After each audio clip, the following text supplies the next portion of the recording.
I heard the lock click on my bedroom door from the outside. Through my window, I watched my daughter-in-law pour something from a red container all around the base of my house. My son stood beside her holding a lighter. They thought I was unconscious from the pills she had been giving me. They were wrong. Let me tell you how a woman who spent 50 years building a real estate empire from nothing discovered that the people she loved most wanted her dead. And how I made sure they regretted every single moment of their plan. The story really begins 6 months before that night. I was sitting in my doctor's office for what I thought was a routine checkup. I had been feeling strange for weeks. Forgetting things. Getting confused about simple tasks. Having heart palpitations that came out of nowhere. Dr. Stevens ran his usual tests and frowned at the results. "Margaret," he said, "your heart rhythm is irregular. Have you been taking any new medications?" "Just my regular blood pressure pills," I told him. "The ones Rachel gives me every morning with breakfast." Rachel was my daughter-in-law. She had moved in with my son Daniel 2 years earlier, and I had welcomed her with open arms. She was a former nurse, so when she offered to help manage my medications, I thought it was a blessing. I was 70 years old and sometimes forgot which pill was which. Dr. Stevens made a note in my chart. "I want to run some additional tests. These symptoms concern me." I left his office feeling uneasy but not alarmed. I trusted Rachel. She had been nothing but kind and helpful since marrying my son. She cooked my meals, organized my medications, drove me to appointments. She was the daughter I never had.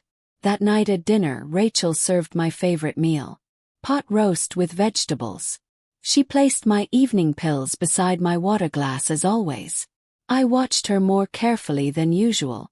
Something about Dr. Stevens' tone had stayed with me. "Take your medicine, Margaret," she said with her usual sweet smile. "You know how important it is to stay on schedule." I picked up the pills and pretended to put them in my mouth. But instead I tucked them under my tongue. After dinner, I went to my bathroom and spit them into my hand. I examined them closely. They looked like my regular medication, but something felt wrong. The next morning I did the same thing. Pretended to take the pills Rachel gave me, then hid them in a tissue. I did this for 3 days and something remarkable happened. My confusion started to clear. My heart stopped racing. My memory improved dramatically. That was when I knew. Rachel was poisoning me. I sat in my bedroom on the 4th morning, staring at the collection of pills I had hidden in my drawer. My hands shook as the reality sank in. My daughter-in-law, the woman I had trusted with my health, was slowly killing me. But why? I had always been generous with Daniel and Rachel. I paid for their wedding, their house, their cars. I gave them money whenever they needed it. I treated Rachel like my own daughter. Then I remembered something. 2 months ago I had updated my will. My lawyer had called to confirm the changes.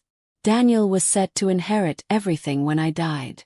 My real estate portfolio worth over $1 billion.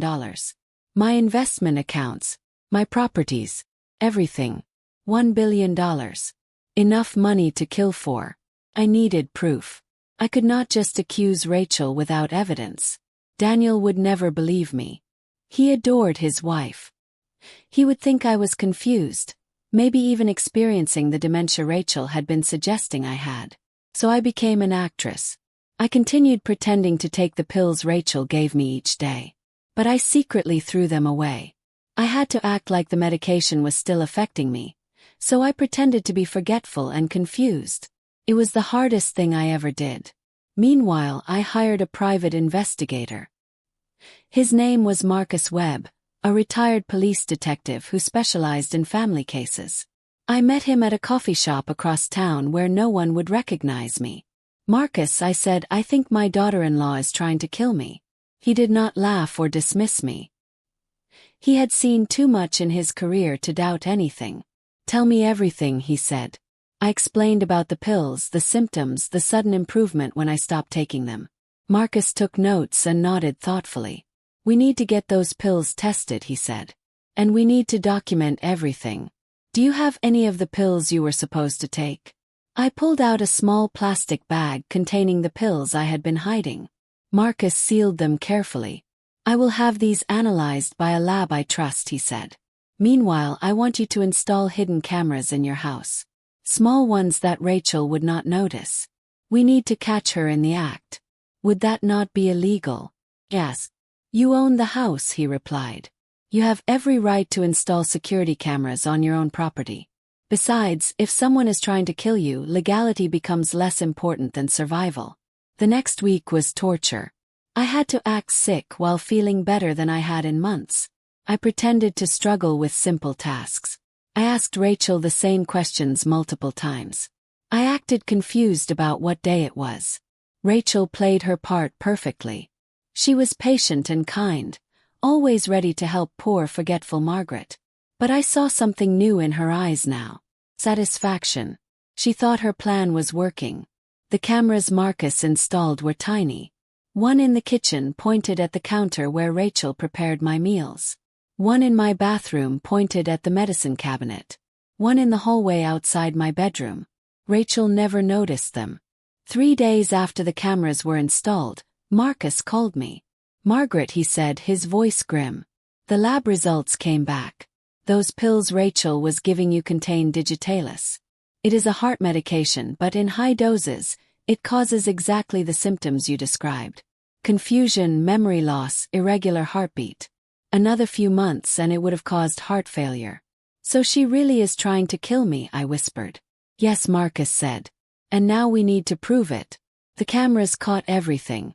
Rachel crushing extra pills and mixing them into my food. Rachel switching my real medication with the digitalis pills. Rachel talking to Daniel in the kitchen late at night. I watched the footage with Marcus in his office. The audio was clear enough to hear their conversation. How much longer? Daniel asked his wife. Cannot keep doing this. Watching her deteriorate is killing me. Just a few more weeks, Rachel replied. The doctor said her heart is getting weaker. It will look completely natural. Old age and heart failure. No one will question it. Daniel ran his hands through his hair. I know we need the money. I know the gambling debts are bad. But she is my mother. Rachel put her hand on his shoulder. Honey, we talked about this. We are $7 million in debt. 7 million. Those people in Vegas will kill us both if we do not pay. Your mother is old. She has had a good life. This way everyone wins. She does not suffer a long illness, and we get the inheritance to save our lives. I watched my son nod slowly. I watched him agree to murder me. His own mother.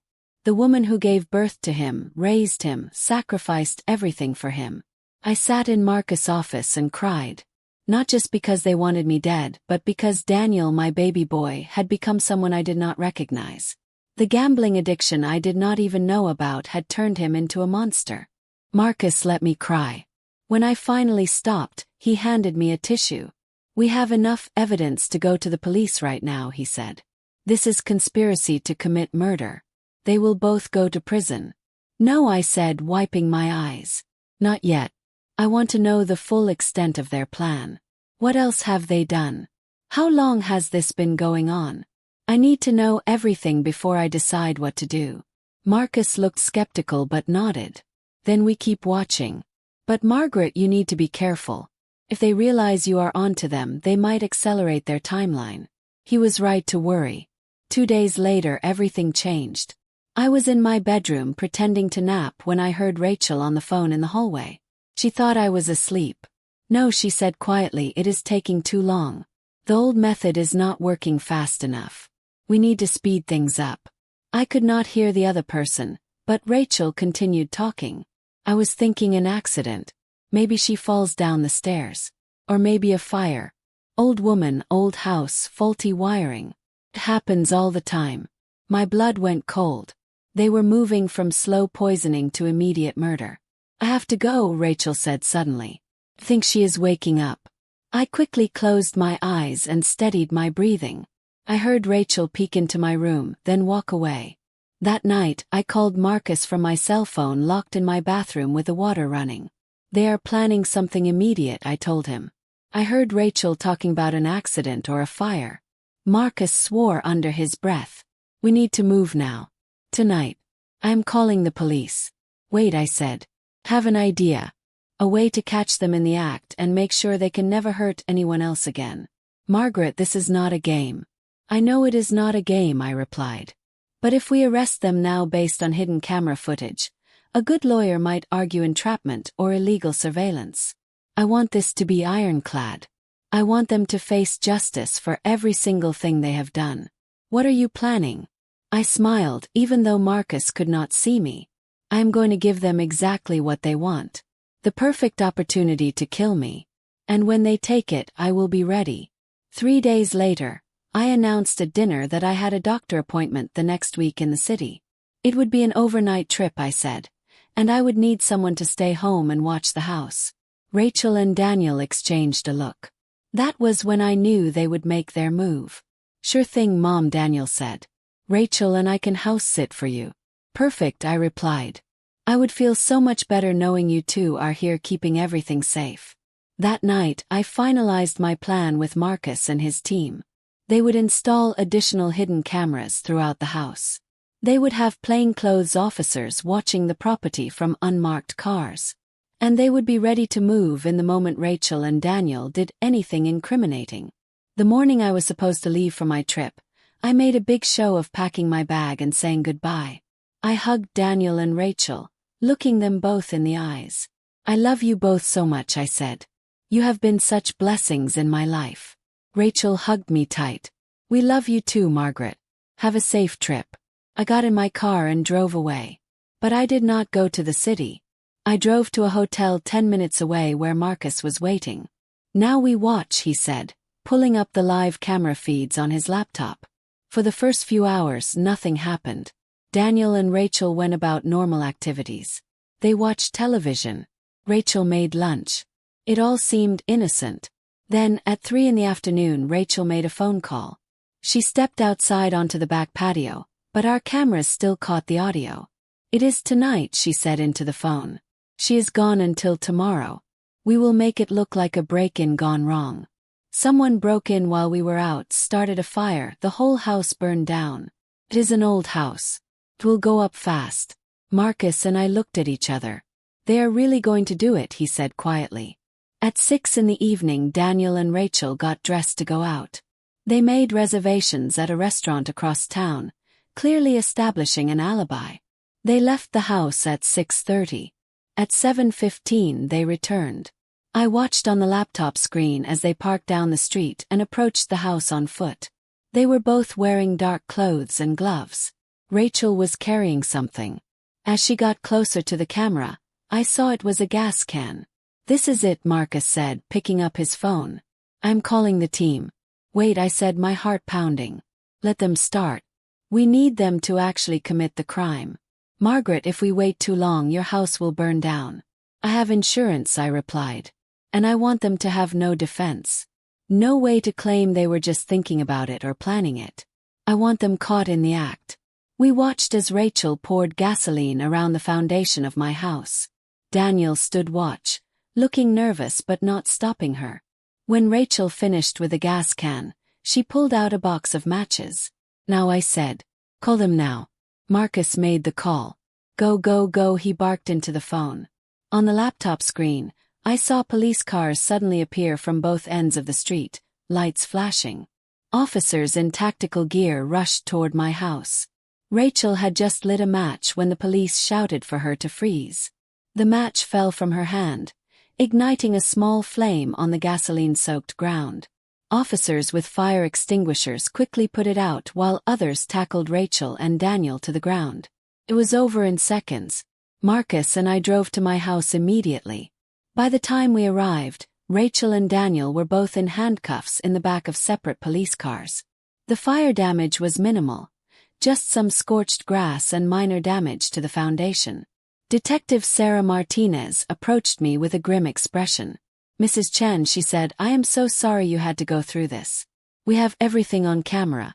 They will both be charged with attempted murder, arson, and conspiracy. Thank you, Detective, I replied. But there is more. Much more. I handed her a folder containing all of Marcus' evidence. The lab results showing the digitalis poisoning.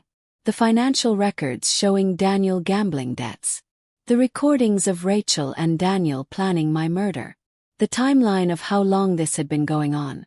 Detective Martinez flipped through the folder, her expression growing darker. "This is extensive," she said. "You have been investigating this for weeks." "I had to know the truth," I said. "I had to understand how the people I loved could want me dead." She squeezed my shoulder gently. "You are a very brave woman. Most people would not have had the strength to do what you did."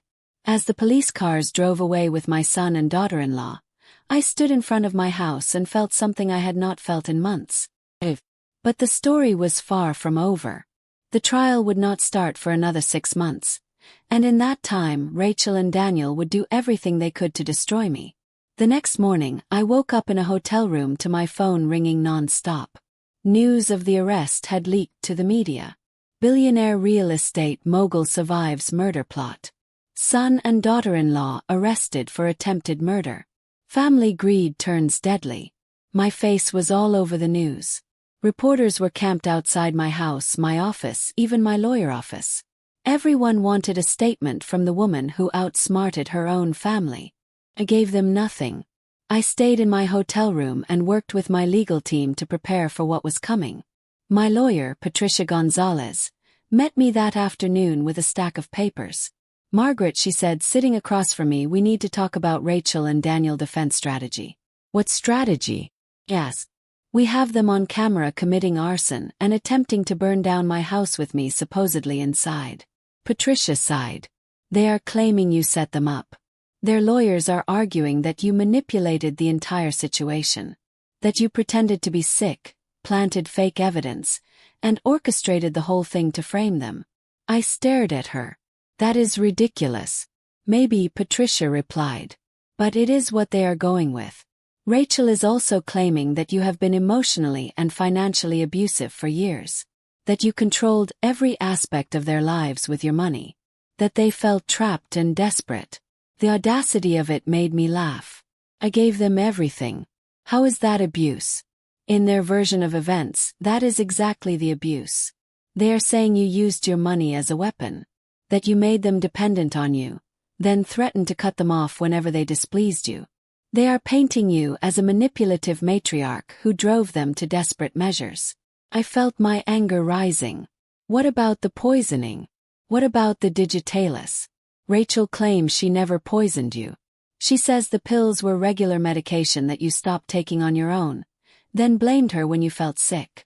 She is saying your paranoia and accusations are actually proof of the mental decline she was trying to help you with. And Daniel is saying he went along with the fire plan because Rachel convinced him you were going to cut him out of your will entirely. That you had threatened to leave everything to charity. He claims they were trying to scare you, not kill you." Patricia looked at me seriously. "Margaret, they are building a narrative where you are the villain and they are the victims. We need to be ready to fight this at every turn." Over the next few weeks, I watched as Rachel and Daniel public relations campaign unfolded. Somehow, despite being in jail awaiting trial, they managed to get interviews published. Friends and distant relatives came forward with stories about how difficult and controlling I supposedly was. One article claimed I had threatened to disown Daniel if he did not marry someone I approved of. Another said I forced them to live in my house so I could monitor their every move. A third quoted an anonymous source saying I was known in business circles for being ruthless and vindictive. None of it was true. But the court of public opinion did not care about truth. They cared about a good story.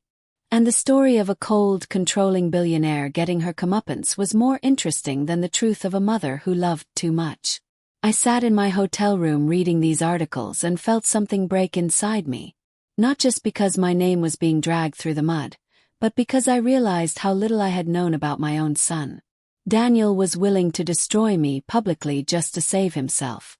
Patricia called with more bad news. The judge granted Rachel and Daniel bail. They are out until the trial. What? I exploded. They tried to burn down my house with me in it. I know, Patricia said. But their lawyers argued they are not flight risks and that the evidence against them is circumstantial at best. The judge agreed. How much was bail? $200,000 each. It was posted by Rachel parents. So they are just free. walking around like nothing happened. For now, yes. But Margaret, you need to take precautions. Get security. Change your routine. These people already tried to kill you once. I hired a security team that same day. 3 former military personnel who worked in rotating shifts to keep me safe 24 hours a day. I moved to a secure apartment building with cameras and keycard access. I stopped going anywhere alone. But even with all those precautions, I did not feel safe. Because Rachel and Daniel were out there, free, and I knew they were planning something. I was right to worry. 2 weeks after they made bail, someone broke into my office. Nothing was stolen, but files had been gone through. My computer had been accessed. Whoever did it was looking for something specific. Marcus investigated and found digital fingerprints. Rachel, he said. She used her old nursing credentials to access your medical files. She was looking for anything she could use to prove you are mentally incompetent. What did she find? Nothing useful, Marcus replied. Your medical records show you are in excellent health for your age. The only concerning items are the symptoms from when she was poisoning you, which actually helps our case. But it showed me how far Rachel was willing to go. She was not just defending herself. She was actively trying to destroy me. The trial date was set for 6 months away. In that time, I had to endure constant harassment. Rachel and Daniel friends would leave nasty comments on my social media. Reporters would ambush me outside my apartment. Someone spray-painted murderer on my car. Through it all, I kept collecting evidence. Marcus' team continued to document everything Rachel and Daniel did. Every violation of their bail conditions. Every attempt to intimidate me or my witnesses. Every lie they told to the press. By the time the trial started, I had a file 6 inches thick documenting their campaign against me. The trial began on a cold Monday morning in November. The courthouse was surrounded by reporters and protesters. Some held signs supporting me. Others held signs calling me a liar and a manipulator. I walked through the crowd with my head high, flanked by my security team. I was wearing a simple blue dress and pearls. I wanted to look like a grandmother, not a billionaire. I wanted the jury to see me as a person, not a symbol. Inside the courtroom, I took my seat behind the prosecutor table. Across the aisle, Rachel and Daniel sat with their lawyers. Rachel looked perfect as always. Hair styled, makeup subtle, wearing a conservative dress that made her look innocent and trustworthy. Daniel would not look at me. He kept his eyes down, his shoulders hunched. He looked miserable. Good, I thought. He should feel miserable. The jury was selected quickly. 7 women, 5 men. Ages ranging from 25 to 70. A mix of races and backgrounds. I studied each face, wondering which ones would believe me and which ones would side with Rachel's narrative. The prosecutor, James Chen, stood to give his opening statement. He was a sharp man in his 40s with a reputation for winning difficult cases. Ladies and gentlemen, he began, this is a case about greed so powerful that it transformed family love into murder.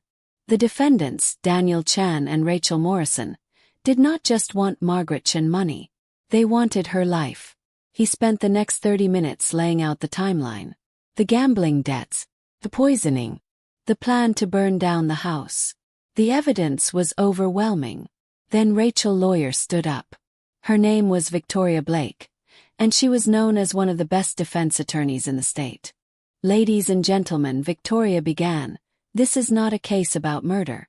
This is a case about a manipulative, controlling woman who has spent years using her wealth as a weapon against her own family. When her son finally tried to stand up to her, she orchestrated an elaborate frame job to destroy him. I watched the jury as Victoria spoke. Some looked skeptical. Others looked interested.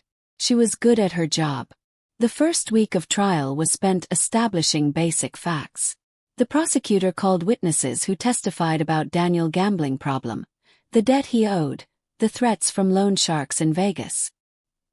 He called the lab technician who analyzed the pills and confirmed they contained digitalis. He called Dr. Stevens, who testified about my symptoms and his concerns. Rachel's lawyer cross-examined each witness aggressively. She suggested the gambling debts were exaggerated. She implied the lab results could have been contaminated. She questioned whether my symptoms were really caused by poisoning or just old age. But the most important testimony came in week 2, when I took the stand. James Chin walked me through my whole story. Building my real estate business from nothing. Raising Daniel as a single mother after my husband died. Welcoming Rachel into our family. Being so trusting that I let her manage my medications. Then we got to the poisoning. Mrs. Chen, James said, "When did you first realize something was wrong?" I looked at the jury as I answered. When my doctor told me my symptoms did not make sense. I had been healthy all my life. Suddenly I was confused and forgetting things. My heart was racing. I felt like I was losing my mind. "What made you suspect Rachel?" Paused, choosing my words carefully. At first I did not want to believe it. Rachel was like a daughter to me. But when I stopped taking the pills she gave me and immediately started feeling better, I could not ignore the truth anymore. "How did that make you feel?" I looked directly at Rachel. Betrayed. Heartbroken. And terrified. Because if the person you trust most in the world wants you dead, you realize you are completely alone. Several jurors were nodding. I could see sympathy in their faces. Then Victoria Blake stood up to cross-examine me. She approached the witness stand with a cold smile. "Mrs. Chen," she began, "you have a reputation in the business world as being quite demanding. Is that fair to say?" "I built a successful company," I replied. "That requires high standards. Would you say you have high standards for your family as well?" "I want what is best for my son. Any parent would." Victoria nodded. "And when Daniel wanted to make his own choices you did not approve of, how did you respond?" "I supported him." "Really? Did you support his marriage to Rachel?" I was surprised by the question. "Course I did. I paid for their wedding."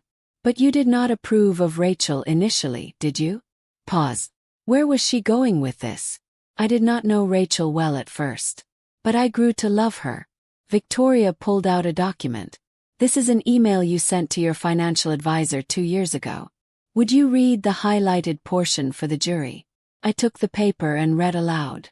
"I am concerned about Daniel's new girlfriend. She seems very interested in his inheritance. Please make sure all assets are properly protected." I set down the paper. I was being careful.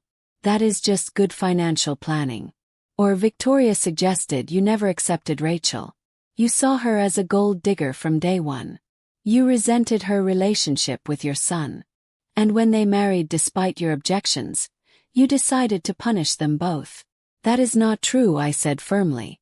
"Is it not? You controlled their finances. You paid for everything, which meant they needed your approval for every decision. You held your wealth over their heads like a sword. I gave them money out of love." "You gave them money to control them," Victoria corrected. "And when they tried to establish independence, you threatened to cut them off. Is that not correct?" "I never threatened them." Victoria produced another document. "This is a text message from you to Daniel 3 months before the alleged poisoning began. It says, 'If you continue down this path, I will be forced to reconsider our financial arrangements.'" That sounds like a threat to me. I remembered sending that text. Daniel had started gambling heavily, and I was worried. "I was trying to get him to seek help," I explained. "He had a serious gambling problem." Or Victoria said you were trying to control his life. And when he would not submit, you decided to destroy him and his wife by framing them for attempted murder. The absurdity of the accusation almost made me laugh. "Why would I do that?" Victoria leaned closer. "Because you are a woman who has spent her entire life getting what she wants, no matter who she has to destroy in the process. And when your son finally chose his wife over your money, you could not accept it." I looked at the jury, hoping they could see how ridiculous this was. I did not frame anyone. Rachel poisoned me. Daniel helped plan to burn down my house. The evidence is overwhelming. The evidence shows you hired investigators to spy on your family, installed hidden cameras without their knowledge, and orchestrated a scenario designed to make them look guilty. "I did those things to protect myself," I said. "Because they were trying to kill me." Or because you wanted to punish them for defying you? The cross-examination continued for another 2 hours. Victoria twisted every piece of evidence, every decision I made, into proof of manipulation and control. By the time I left the stand, I felt exhausted and exposed. That night, Patricia came to my apartment. "You did well," she said. The jury could see through her tactics. Could they? Yes. Or did I just look like a vindictive old woman trying to destroy her own family? Patricia sat beside me. "Margaret, we have hard evidence on our side. The digitalis in the pills. The recordings of them planning your death. The cameras catching them pouring gasoline and lighting matches. No amount of spin can erase those facts." I wanted to believe her. But I had seen the way some jurors looked at me during cross-examination. They were wondering if maybe Victoria was right. Maybe I was the villain of this story. The trial continued for another 3 weeks. The prosecutor called Marcus to testify about his investigation. He called the police officers who arrested Rachel and Daniel. He played the recordings of their conversations planning my murder. He showed the jury the video footage of them pouring gasoline around my house. The evidence was damning. There was no way to explain it away. But Rachel's lawyer kept trying. She suggested the recordings were taken out of context.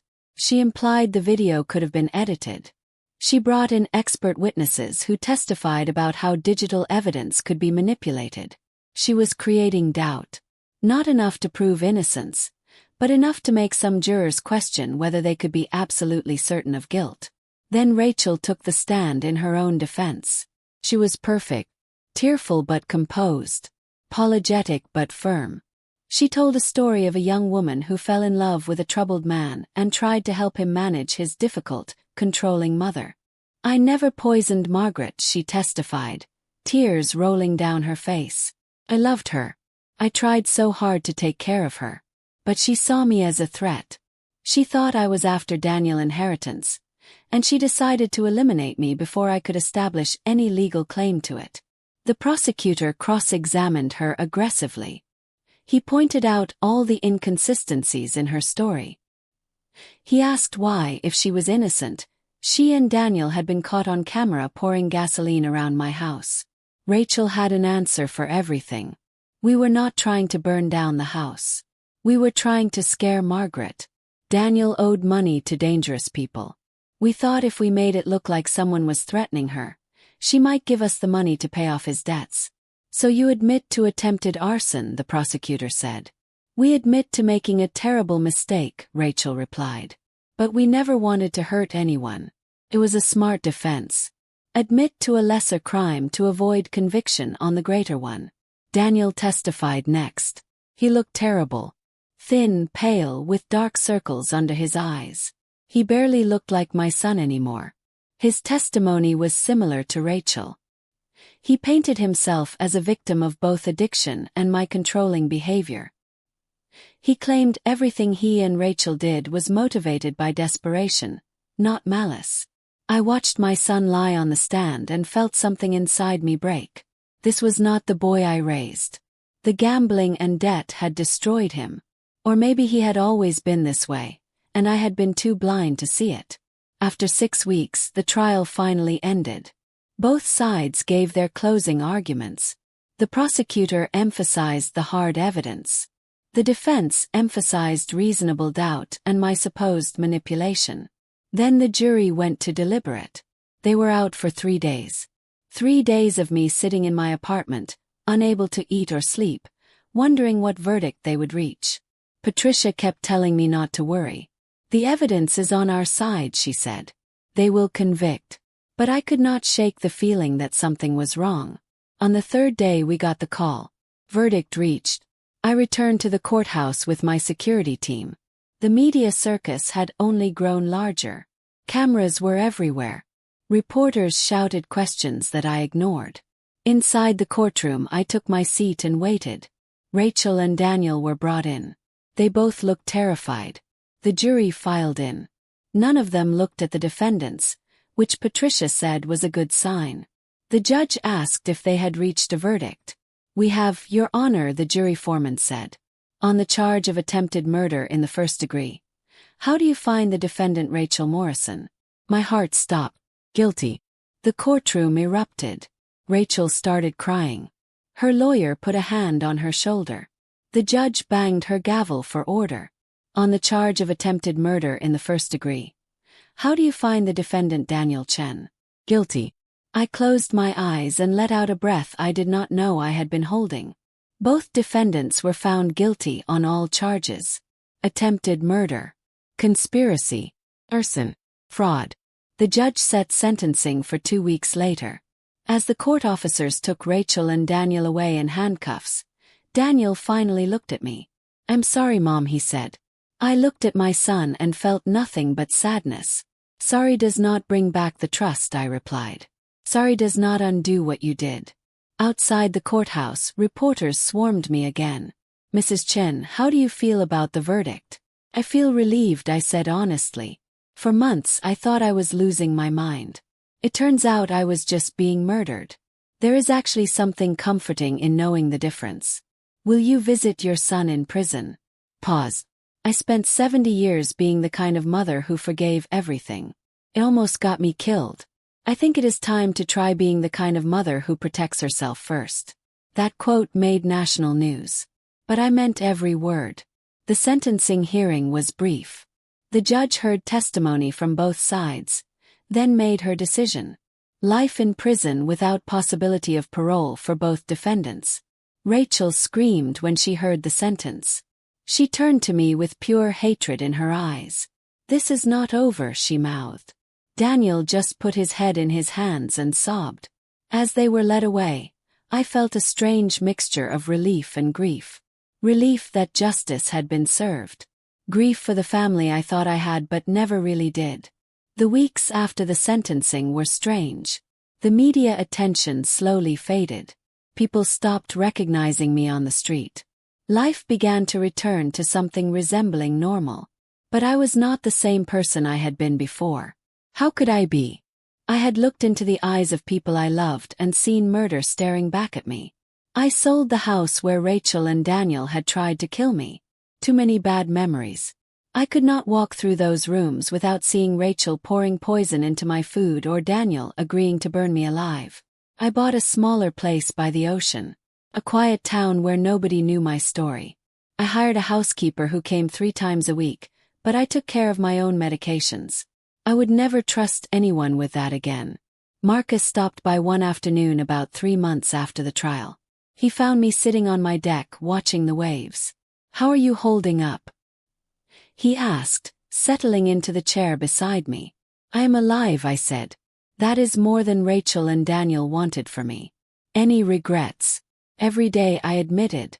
Not about surviving or turning them in, but about the fact that it came to this at all. I keep wondering where I went wrong. What I could have done differently. Marcus shook his head. "You did not go wrong, Margaret.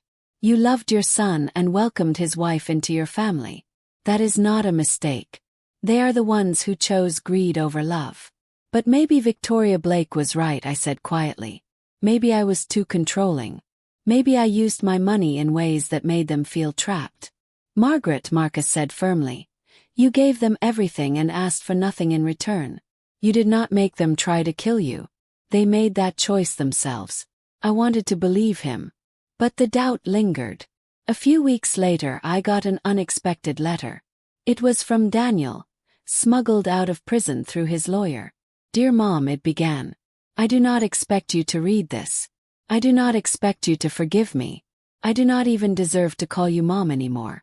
But I need you to know the truth. Everything that happened was my fault. Not Rachel. Me. I was the one drowning in gambling debt. I was the one who owed $7 million to people who threatened to kill us both. I was the one who felt desperate and trapped and terrified. Rachel did not come up with a plan to poison you. I did. I researched the digitalis. I convinced her it was the only way. She resisted at first, but I kept pushing. I told her they would kill us both if we did not get the inheritance money soon. The fire was my idea too. Rachel wanted to just keep poisoning you slowly, let it look natural. But I panicked. The loan sharks were closing in. I needed the money immediately. I am the monster here, Mom. Not Rachel. She went along with it because I manipulated her the same way you think she manipulated me. I destroyed everything. My relationship with you. My marriage. Rachel life. My own life. All because I could not stop gambling and could not face the consequences of my addiction. You did not fail as a mother. You gave me every opportunity, every advantage, every chance to be successful. Failed as a son. I failed as a human being. I do not expect forgiveness. I just wanted you to know that none of this was your fault. It was all me. I'm sorry, Mom. For everything. Daniel. I read the letter 3 times, tears streaming down my face. Part of me wanted to believe it was genuine. That my son was taking responsibility. That maybe, somewhere deep inside, there was still a piece of the boy I raised. But another part of me wondered if this was just another manipulation. Another attempt to paint himself as the victim of circumstance. I showed the letter to Patricia. What do you think? He asked. I think, Patricia said carefully, that Daniel is trying to shift blame away from Rachel. Either because he still loves her and wants to protect her, or because he is hoping she will be grateful and help support him somehow while they are both in prison. So you think he is lying? Patricia shrugged. Does it matter? They are both in prison for life. Whether Daniel or Rachel was the mastermind, they both tried to kill you. They both deserve their sentences. She was right, of course. It did not matter who came up with the plan first. They had both participated. They had both tried to murder me for money. But still, the letter haunted me. I kept it in a drawer and would take it out sometimes, reading it and trying to decide if I believed my son. 6 months after the trial, I got a phone call from the prison warden. Mrs. Chen, he said, I am calling about your son Daniel. What about him? I asked, my heart suddenly racing. He has been placed on suicide watch. He attempted to harm himself last night. He is in the medical unit now, stable, but I thought you should know. I hung up the phone and sat very still.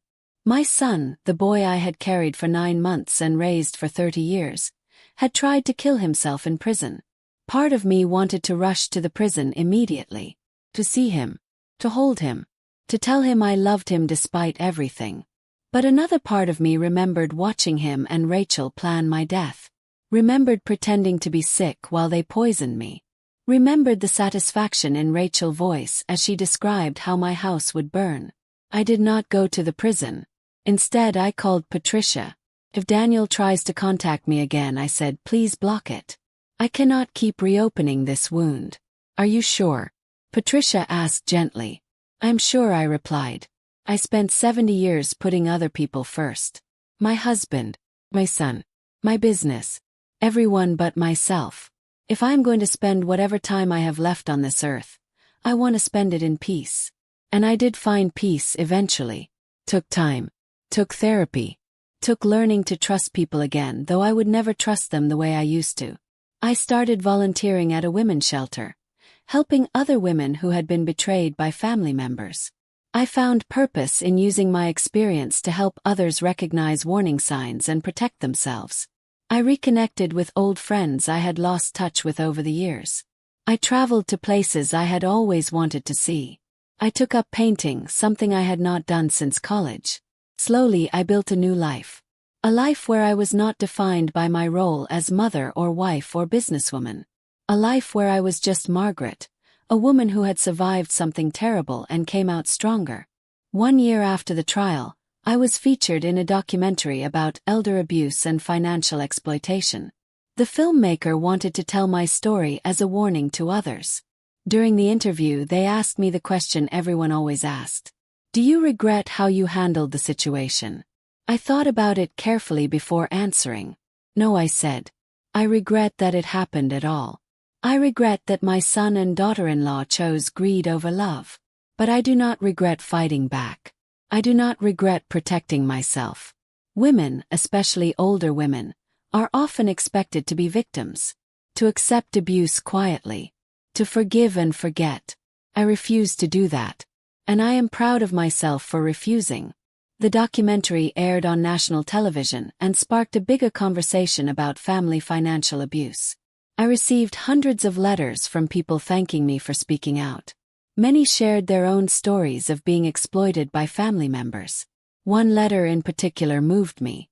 It was from a woman named Susan, age 68. She wrote that her daughter and son-in-law had been slowly stealing from her for years. After seeing my story, she finally found the courage to hire a lawyer and take legal action. "Your story saved my life," Susan wrote. "Not just financially but emotionally. You showed me that it is okay to protect myself, even if it means losing family relationships. Thank you for being brave enough to share your truth." I kept that letter on my refrigerator. On days when I felt doubt creeping in, when I wondered if I had been too harsh or unforgiving, I would read Susan's words and remember why I fought back. 2 years after the trial, I was sitting in my favorite coffee shop when a young woman approached my table. "Excuse me," she said nervously. "Are you Margaret Chen?" I tensed, waiting for an accusation or a reporter with questions. "Yes," I said carefully. The woman smiled. "I just wanted to say thank you. My grandmother was in a similar situation with my aunt. After seeing your documentary, we were able to get Grandma the help she needed. You saved her." I felt tears prick my eyes. "I'm glad she is safe," I said. The woman handed me a small card. "This is my grandmother. She wanted me to give you this if I ever ran into you." I opened the card. Inside was a simple message written in shaky handwriting. "Thank you for showing old women can be warriors too." I laughed and cried at the same time. The young woman hugged me and left, and I sat there holding that card, feeling something I had not felt in a long time. Pride. Not pride in my wealth or my business success. Pride in surviving. Pride in fighting back. Pride in refusing to be a victim. 3 years after the trial, I got unexpected news. Rachel had died in prison. According to the warden, it was a heart attack. She was only 42 years old. I waited to feel something. Relief. Satisfaction. Grief. But all I felt was empty. Rachel's death did not change anything. It did not bring back the trust she destroyed. It did not undo the trauma of being poisoned for months. Daniel sent another letter after Rachel's death. This one was even more desperate, begging me to visit him, saying he had lost everything and I was all he had left. I did not respond. Some people might think that makes me cold or heartless. But I had learned something important over the past 3 years. Forgiveness and reconciliation are not the same thing. I could forgive Daniel for being weak and making terrible choices. But that did not mean I had to let him back into my life. My therapist explained it well. Forgiveness is about releasing your own anger and pain. Reconciliation is about rebuilding a relationship. You can do one without the other. I chose forgiveness without reconciliation. I let go of my anger toward Daniel because carrying it was hurting me more than him. But I did not owe him a relationship. I did not owe him access to my life. I did not owe him anything. On the 4th anniversary of the night Rachel and Daniel tried to burn down my house, I held a small private ceremony on my deck. Just me and Marcus and Patricia, the 2 people who had helped me survive and seek justice. I had written down everything I wanted to let go of. The anger. The betrayal. The grief for the family I thought I had. The guilt about whether I could have done something differently. I read each item aloud, then burned the paper in a small fire pit. As the smoke rose into the evening sky, I felt lighter than I had in years. "This is not about them anymore," I said to Marcus and Patricia. "This is about me choosing to be free." We toasted with wine and watched the sunset. For the first time since this nightmare began, I felt truly at peace. Life continued. I sold my real estate company to a group of young entrepreneurs who reminded me of myself at their age. Hungry, ambitious, ethical. I stayed on as a consultant, but I no longer carried the weight of running everything. With my time freed up, I focused on philanthropy. I started a foundation dedicated to helping elderly people protect themselves from financial abuse. We provided free legal services, financial counseling, and support groups.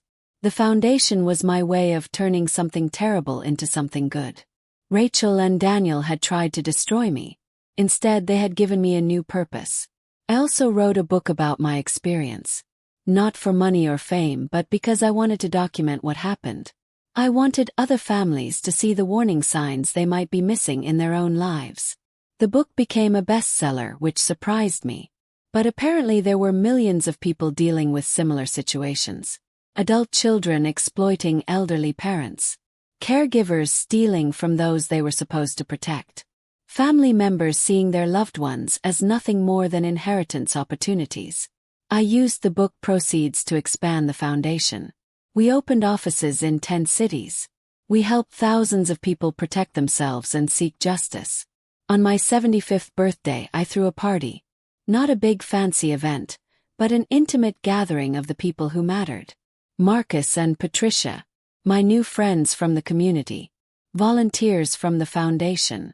People who knew my story and loved me anyway. We ate cake on my deck overlooking the ocean. Someone asked me to make a speech. I stood up, glass of champagne in hand, and looked at the faces around me. 5 years ago I said I was being poisoned by people I loved. I was alone and terrified and questioning my own sanity. I thought my life was ending. I paused, emotion catching in my throat. Instead, my life was just beginning. The old Margaret died in that hospital bed when I realized my family wanted me dead. The new Margaret was born when I decided to fight back. I raised my glass. So here is to new beginnings. Here is to choosing yourself. Here is to refusing to be a victim. And here is to all of you who helped me become the woman I was always meant to be. Everyone cheered and clinked glasses. As I sat back down, I felt a profound sense of gratitude. Not for the betrayal or the trauma, but for the strength I discovered I had. For the community I built. For the second chance at life I almost did not get. That night, lying in bed, I thought about Daniel. I wondered if he thought about me. If he regretted his choices. If he understood the full weight of what he had destroyed. Hoped he did. Not because I wanted him to suffer, but because I wanted him to learn. To grow. To become someone better than the man who tried to kill his mother. But whether he did or not was no longer my concern. I had spent enough years worrying about Daniel. Now I was going to spend whatever time I had left worrying about myself. 6 years after the trial, I received an unexpected visitor. A young woman in her early 20s knocked on my door. When I opened it, I saw Daniel's eyes staring back at me. "Are you Margaret Chen?" The woman asked. "Yes," I said slowly. "I am Emily," she said. "Daniel's daughter. Your granddaughter." I stood frozen in shock. I did not know Daniel had a daughter. "Can I come in?" Emily asked nervously. I stepped aside and let her enter. We sat in my living room studying each other. "I did not know you existed," I finally said. "I know," Emily replied. "Mom kept me away from Dad's family. She said you were all toxic and dangerous. But when Dad went to prison, I started researching what happened. I read about the trial. About what he did to you." She looked down at her hands. "I just wanted to meet you. To see if the monster from the stories was real or if you were just a person my dad hurt." "I am just a person your dad hurt," I said quietly. We talked for hours. Emily told me about growing up without knowing about Daniel's side of the family. About her mother filing for divorce when Daniel went to prison. About how hard it was to reconcile loving her father with knowing he tried to murder someone. I told Emily my side of the story. The whole truth. The poisoning. The fear. The betrayal. When I finished, Emily was crying. "I'm so sorry," she said. "For what he did to you. For all of it. You have nothing to apologize for," I told her. "You are not responsible for your father's choices." "Do you hate him?" Emily asked. I thought about the question. "No," I said honestly. "I do not hate him anymore. I am sad about what he became and angry about what he did. But hate requires energy I do not want to spend on him." Emily looked at me with hope in her eyes. "Would you want to have a relationship with me? I understand if you do not. I am his daughter and that probably brings up bad memories. But I have always wanted to know my grandmother." I studied this young woman who had Daniel's eyes but I hoped a better heart. "I cannot be the grandmother you might have had if things were different," I said. "Too much has happened. But I can be someone in your life if you want that." Emily smiled through her tears. "I would like that."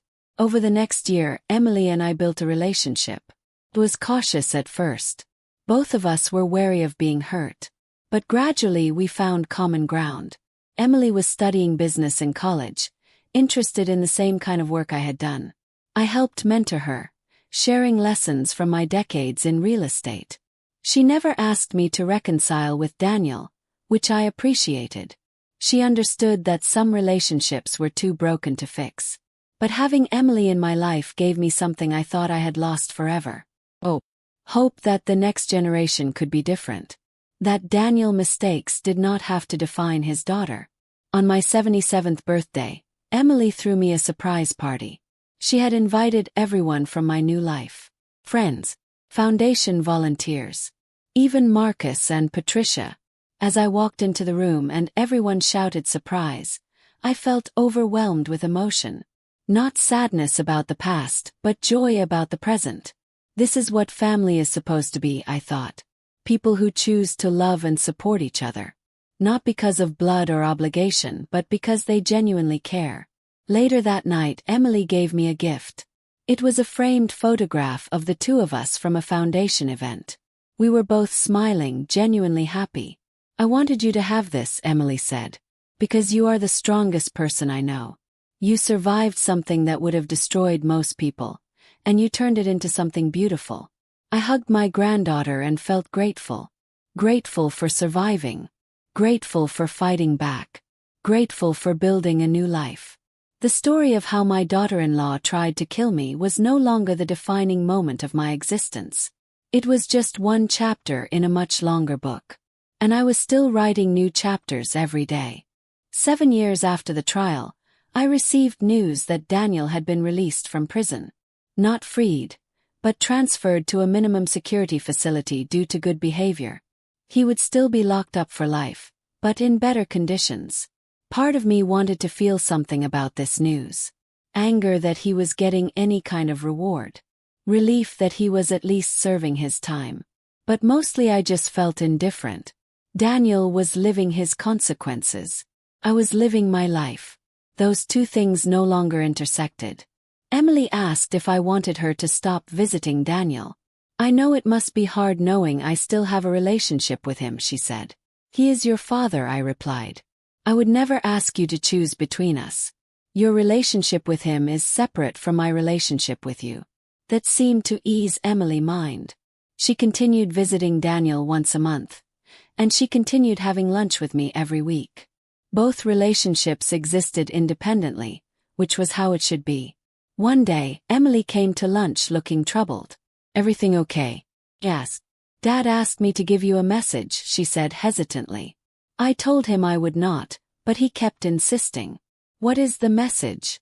Emily pulled out a piece of paper. He wrote it down. He said he understands if you do not read it, but he wanted me to try. I took the paper and unfolded it. Daniel's handwriting was shaky but legible. 7 years is a long time to think about what I did to you. Every single day, I wake up and remember that I am in here because I tried to murder my own mother for money. There is no excuse. No explanation that makes it okay. I was weak and selfish and evil. But I want you to know that I understand now what I destroyed. Not just our relationship but your sense of safety. Your ability to trust. Your peace of mind. I stole more than just your health and your home. I stole your happiness. I do not expect forgiveness. I do not deserve it. But I want you to know that I am sorry. Truly deeply sorry. Emily tells me you have built a wonderful new life. That you are helping other people who were betrayed like you were. That you are happy. I am glad. You deserve happiness after everything I put you through. I hope you never think about me. I hope you never waste another moment of your life on the son who failed you. Be well, Mom. Be happy. Forget I ever existed. Daniel. I read the letter twice, then carefully folded it and put it in my purse. "What will you do with it?" Emily asked. "I do not know yet," I admitted. That night, I sat on my deck and reread the letter several more times. I tried to decide if it felt genuine or manipulative. If Daniel had truly changed, or if he was just wallowing in self-pity. In the end, I decided it did not matter. Whether Daniel was genuinely remorseful or not, It did not change my life. I had already moved on. But I did write him back. Just once. Short note. Daniel, I received your letter. I appreciate your apology, though it does not change what happened. I have built a good life without you. I am happy. I am at peace. I am surrounded by people who love me and would never hurt me. That is all I ever wanted. I forgive you for being weak and making terrible choices. But I will never forget what you did. And I will never let you back into my life. Your daughter Emily is a wonderful person. She has your eyes but, thankfully, not your character. I am glad to know her. Live whatever life you can in prison. Try to be better than you were. Not for me but for yourself. Goodbye, Daniel. Margaret. I mailed the letter and felt a weight lift from my shoulders. This was closure. Real final closure. I did not need Daniel to understand what he had done wrong. I did not need his apology to move on. I had already done that work. But sending that letter allowed me to close a door that had been left slightly open for 7 years. Now it was firmly shut. Emily asked me once if I thought Daniel could ever be redeemed. Can someone who tried to kill their mother ever be a good person again? She wondered. I do not know, I told her honestly. Redemption is a personal journey. Daniel would have to do the work himself. But whether he finds redemption or not is no longer my concern. As I approached my 80th birthday, I found myself reflecting on everything that had happened. The betrayal, the trial, the rebuilding of my life. If someone had told me at 70 that my son would try to kill me, I would not have believed them. If they had told me I would survive and thrive and build something beautiful from the ashes, I would not have believed that either. But here I was, 80 years old, healthy, happy, surrounded by love. My foundation had helped over 50,000 people protect themselves from financial abuse. My book had sold millions of copies. My story had inspired countless others to fight back against their own exploiters. Rachel and Daniel had tried to end my story. Instead, they had given me the most powerful chapter yet. On my 80th birthday, Emily organized a celebration at the foundation headquarters. Hundreds of people came. People I had helped. People who had read my book. People who just wanted to meet the woman who refused to be a victim. They asked me to speak. I stood at the podium, looking out at all those faces, and felt overwhelmed with emotion. When I was 70 years old, I was being poisoned by my own family. I was alone and terrified. I thought my life was ending. Instead, I discovered that I was stronger than I ever knew. That I could fight back. That I could survive. That I could build something meaningful from something terrible. Paused, gathering my thoughts. If there is one thing I want you to take from my story, it is this. You are never too old, too weak, or too scared to protect yourself. You are never obligated to accept abuse from family just because they are family. And you are never too broken to rebuild your life into something beautiful. The applause was deafening. People were crying. I was crying. After the party, Emily drove me home. We sat in my driveway for a moment before I got out. Thank you, I said to my granddaughter, for giving me a reason to believe in family again. Emily hugged me tightly. Thank you for showing me what strength looks like. That night, I sat on my deck one more time, watching the ocean under the moonlight. I thought about all the lives I had lived. The young woman building a business. The mother raising a son. The widow grieving a husband. The victim being poisoned. The survivor seeking justice. The advocate helping others. Each version of me had led to this moment. Sitting peacefully in a home I loved, surrounded by people who cared about me, knowing I had made a difference in the world. Rachel and Daniel had wanted to steal my money and my life. They got neither. Instead, I got something far more valuable. I got to become the woman I was always meant to be. Strong, independent, unbreakable. And that was worth more than any inheritance they could have stolen. As I went inside and locked my door for the night, I smiled. Tomorrow was another day. Another chance to help someone. Another opportunity to live fully and freely. Rachel and Daniel had tried to write my ending. But I was the one holding the pen now. And my story was far from over.